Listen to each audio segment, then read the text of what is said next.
At the end of this year, there are nearly 3 dozen, just this year, there are nearly 3 dozen meetings happening internationally to put standards on the U.S. system.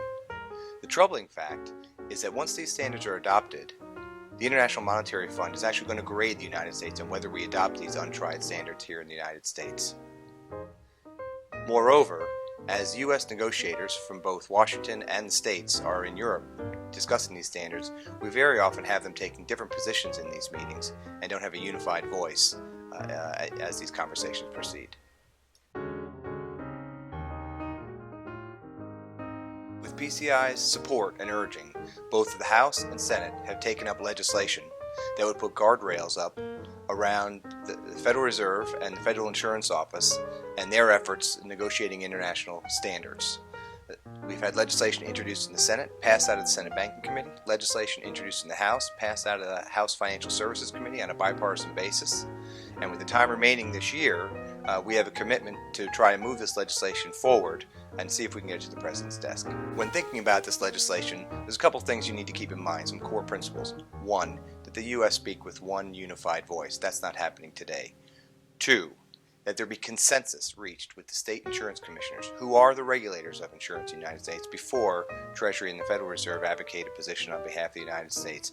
And three, and very importantly, that we have transparency in the process.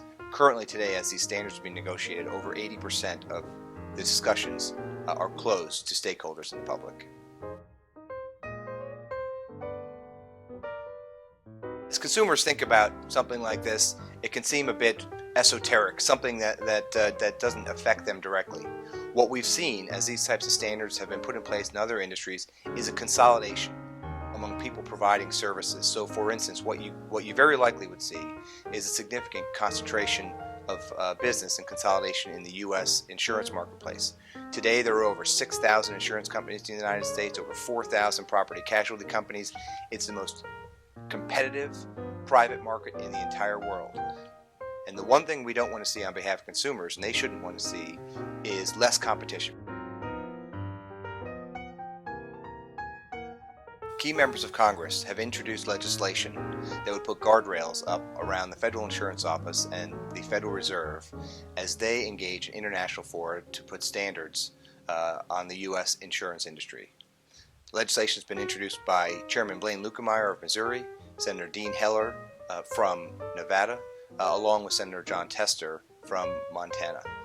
These legislators have been courageous. They've stood up and fought for insurance consumers, and we encourage all consumers to reach out to these members of Congress and others to advocate in favor of this legislation.